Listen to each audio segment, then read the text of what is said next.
Hello and welcome back to another session of Therapy and Panels.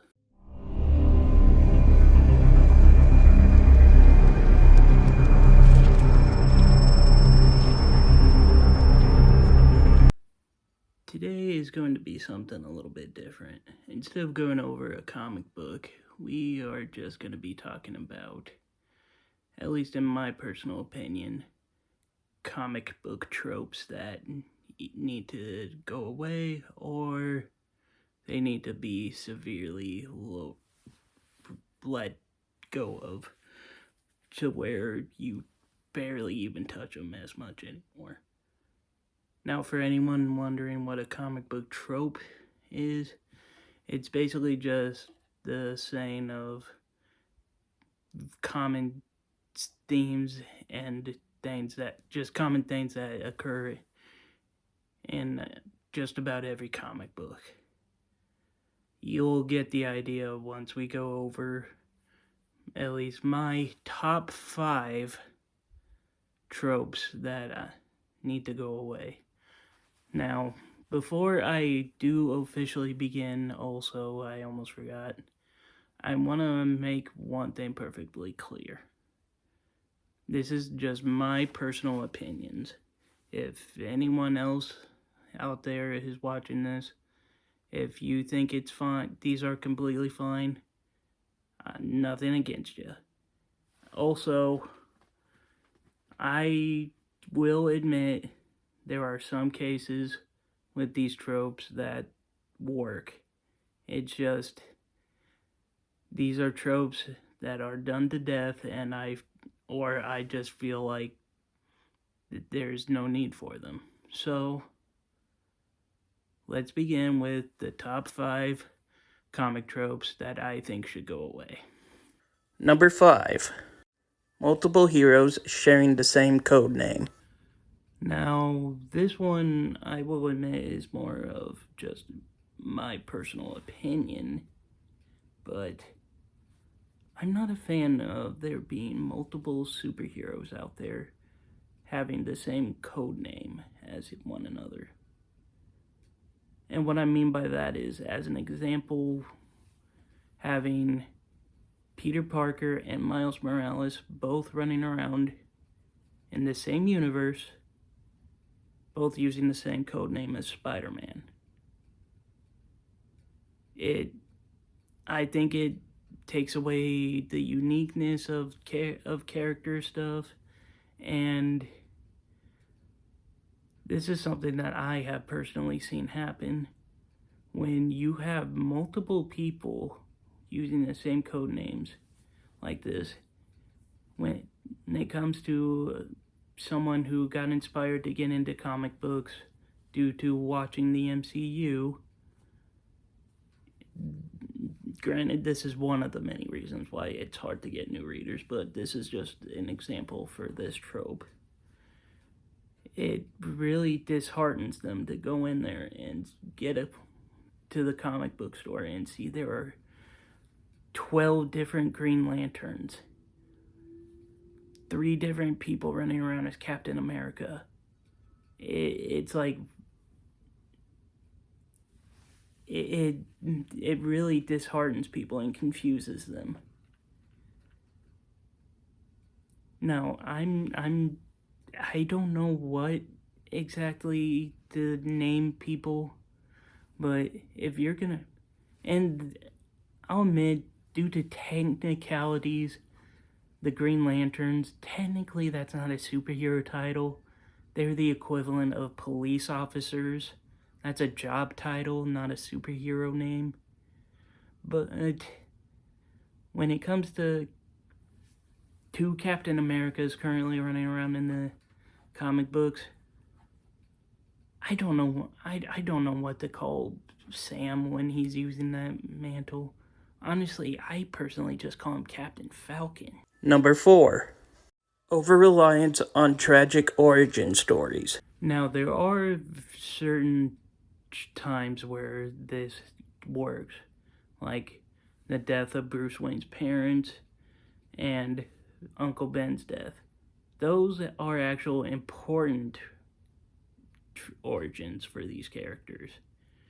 For Spider-Man, it teaches him what happens when you aren't responsible with the abilities you are given. For Batman, he wants to make sure that a situation like that never happens to someone ever again. But when you have characters like Barry Allen, I mean, he didn't start off with his mom with any tragic story for why he wanted to be a superhero. He just wanted to stop a criminal who was wreaking havoc. But then out of nowhere, they made it to where, my mom was killed by a psychotic time traveling speedster. That's the reason why I do this. For it just, how about just becoming a superhero because it's the right thing to do? Number 3, event fatigue. Now, this one, I'm gonna have to sadly go with Marvel examples on this because, as far as I'm aware of, DC is not as insane with this as they are. Having an occasional big event that is fine, but when you decide to have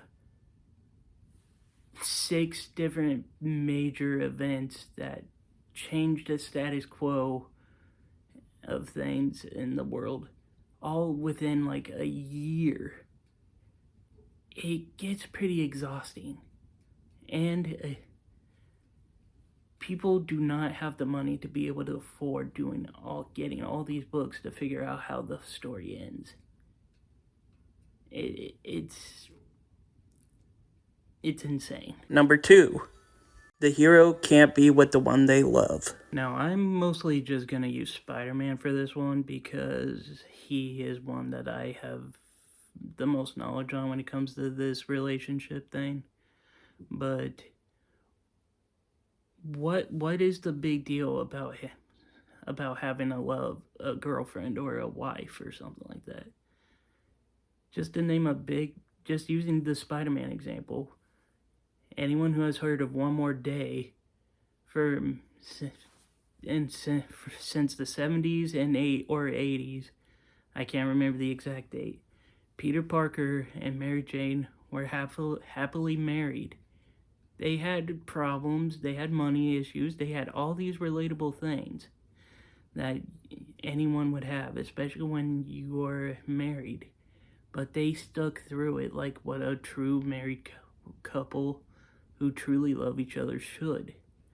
But in the early 2000s, after the events of Civil War, people like Joe Quesada thinking, Spider-Man needs to stay how he was when I was a child, deciding not to grow up, do something very stupid, in my opinion. They sell his marriage to the devil to save his dying Aunt May, who got shot. That's a whole nother thing for a whole nother story, but my thing is, what's wrong with a character just being happy, having a relationship? You can have plenty of good stories. And number 1, fake out death. Comic book deaths. Let me be a little more of a clear statement on this. I'm talking about superhero and supervillain deaths. When you're talking about something like the death of characters like Uncle Ben or Bruce Wayne's parents, those are big deaths. Those are important deaths, and they're never coming back. I'm not counting those. I'm talking about deaths of characters like Spider-Man, Superman, Batman. All characters that have died multiple times by now. And it's really getting old. Death is not something that should be used for a quick cash grab and then put everything back to the status quo. it doesn't hold any meaning anymore. All it does is when you hear about the death of Doctor Strange or the death of the Flash, all we get now is, well, I'll give it a year. That's awful. All if you are going to have the balls to kill off a character, then kill off the character. No returning. If you want to have them back in some way or form, in my personal opinion, the only time you would ever see that character again is through a flashback or some weird time travel thing. But they go right back to where they were. They do not come back to the present. They do not return from the dead. If you want to have a Spider-Man or a Superman or a Batman, have a legacy character take the place of them. Do not bring back that character. It totally destroys the meaning of the death and the character of itself. And with that is the end of today's session. I'd like to thank you all for attending another session of Therapy and Panels. If you liked the video, be sure to leave a like, comment, and subscribe. And as a heads up for all of you, I have started up a gaming channel. It's called Gaming Therapy. I am currently doing a Sonic Frontiers playthrough right now. So if you would like, go jump over there, give it a look if it's something that may interest you. But for the meantime, I am the Super Guru, signing off.